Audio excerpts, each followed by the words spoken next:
Paul Schaefer, News Center 4.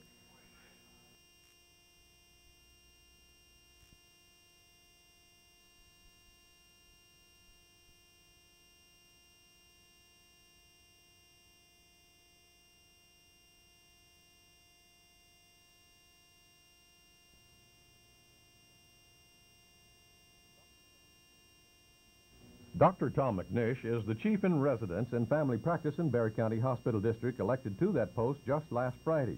March is a special month for Dr. McNish. 7 years ago, on March the 4th, he was released by the North Vietnamese after being held prisoner of war for 6 years. When he returned home, the Air Force sent him to medical school. After completing his residency, he expects to be assigned to Brooks Air Force Base. Looking back on his prisoner of war experience, he told me he tries to think of the positive side, realizing that without his ordeal, he may not be doing what he is doing today, working as a physician. But there are regrets. I don't regret what I did. I regret that it wasn't utilized in a better way so that we could have got something out of our effort in Vietnam. And of course, every once in a while, I see Jane Fonda's name on a billboard, and I think back to hearing, her making tapes in Vietnam, broadcast to our soldiers, encouraging them to kill their officers. And Dr. McNish was shot down in September of 1966 while flying an F-105 over North Vietnam. The North Vietnamese provided Newsweek magazine with these pictures. They call them the capture of then First Lieutenant Tom McNish. He said this picture was set up 3 days after his actual capture. While a prisoner of war in Hanoi, he decided to become a physician. He felt it would be challenging and would be of service to others. Paul Schaefer, News Center 4.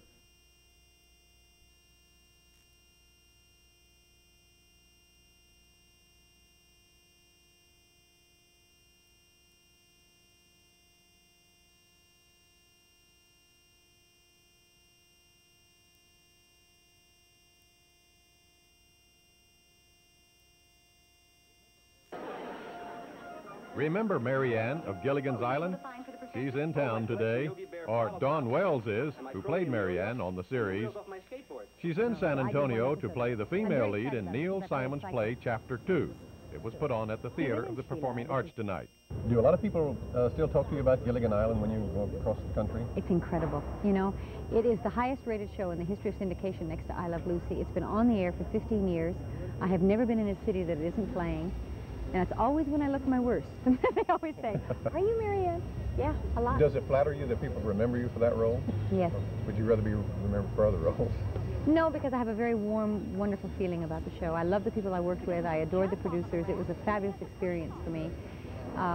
It provided an identity for me that has kept me working, doing other things, but at least because of the name value, it helps, it helps a great deal. I have no criticism of it at all. The critics, of course, have bad rapped us for a long time, but the public has loved it. You get a lot of fan mail? A lot. My fan club president, I have a fan club president who's a Texan, as a matter of fact, out of Houston. And he told me that I have the second highest number of members of a fan club in the United States. Is there? I think there's a new crop of kids, of course. With all the reruns, everybody under 12 has never seen the original show. Look for Dawn, or Mary Ann, in Gilligan's Island each afternoon on TV4 at 4:30. Paul Schaefer, News Center 4.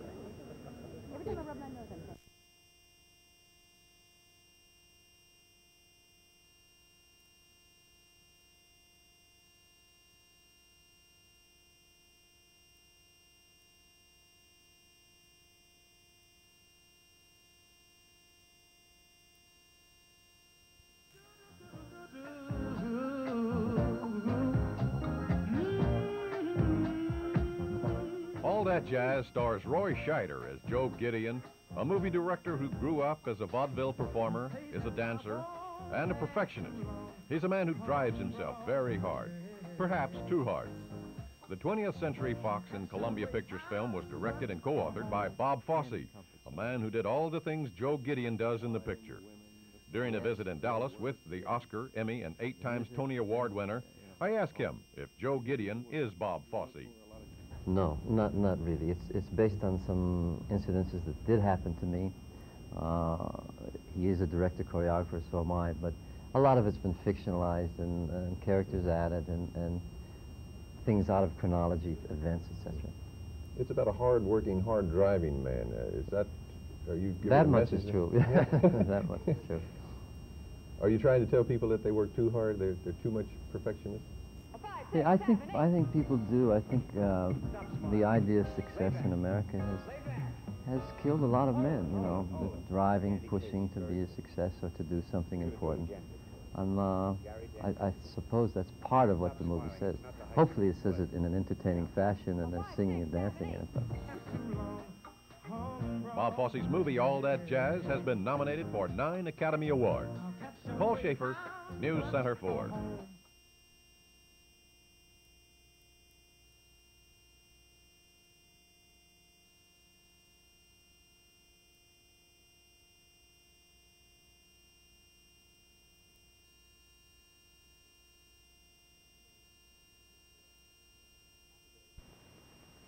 You know, Happy Days is probably... Each weekday afternoon on Channel 4, Ron Howard is featured as Richie Cunningham on Happy Days.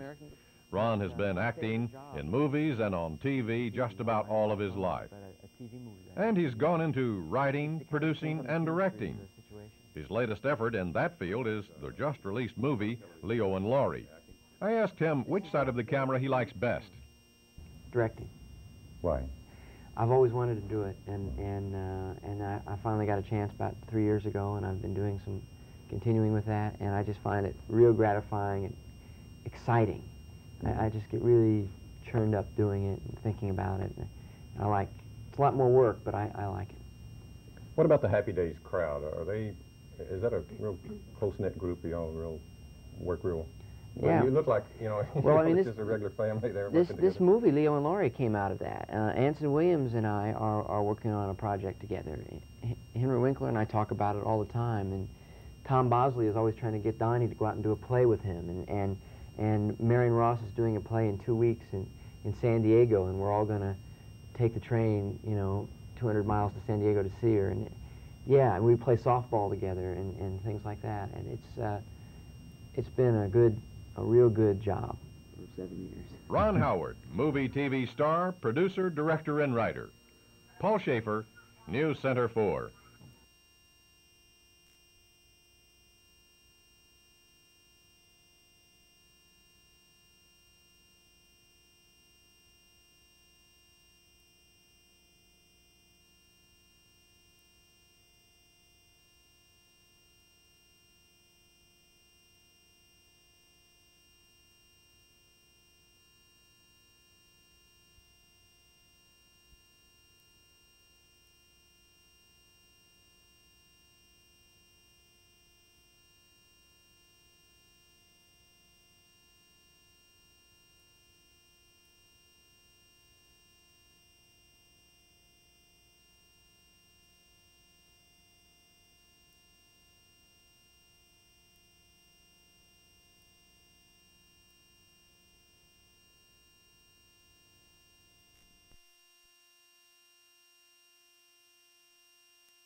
This man is either full of hot air or he has come up with a product that can fill people with confidence and success. He's J.K. Groves, who, along with his brother Billy, is selling genuine Texas hot air in a plastic squeeze bottle. Is it for real or is it a gimmick? I listened to his sales pitch and I'm not sure. He told me his company doesn't have to manufacture Texas hot air. No, Texas now is a natural resource, kind of like our helium well up near Amarillo. It just is there in Texas. It's not to be found anywhere else except in Texas, as proof of the fact that you'll find more people in Texas with confidence and success, and even if they aren't, they make people out of the state believe they are. Groves explained after a slight squeeze into the nostrils, the user is overcome with an abundance of confidence. What reaction have you had from people that have tried the hot air? Oh, I think it changes their personality immediately. Is it possible to overdose? Oh, yes, yes. You don't want to do this to children because you could end up with a lot of spoiled brats that would be unmanageable. A bottle sells for $4.99 and comes complete with an instruction booklet and some advice. For example, do not whiff hot air while attending an auction, before writing your will, or while in the Army. Once a user has breathed hot air and become a believer, for $4.99 the company will issue a born-again Texan birth certificate, signed by William P. Cement, governor of nothing. Paul Schaefer reporting for NBC News.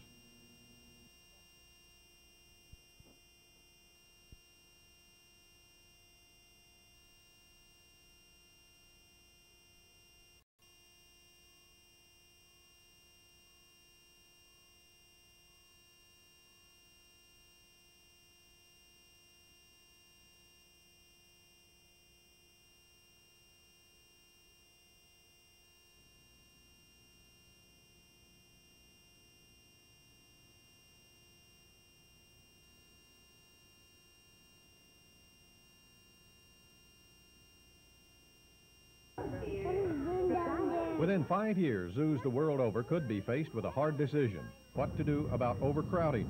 No one wants to consider the chilling solution that killing off exotic animals could solve the present population explosion. San Antonio Zoo Director Luis de Sabato is also the president of the American Association of Zoological Parks and Aquariums. He said that organization is studying possibilities to solve the overpopulation problem. Such as the storage of certain species in captive propagation centers, that may be perhaps private ranches where we could store numbers up to about 100 or 150 animals of various species, and we are developing presently some species survival plans to do just that. Zoos already practice birth control measures.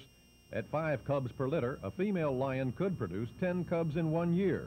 De Sabato said relocating predators such as lions and tigers in areas like private ranches is a bigger problem because no one wants them in their backyard.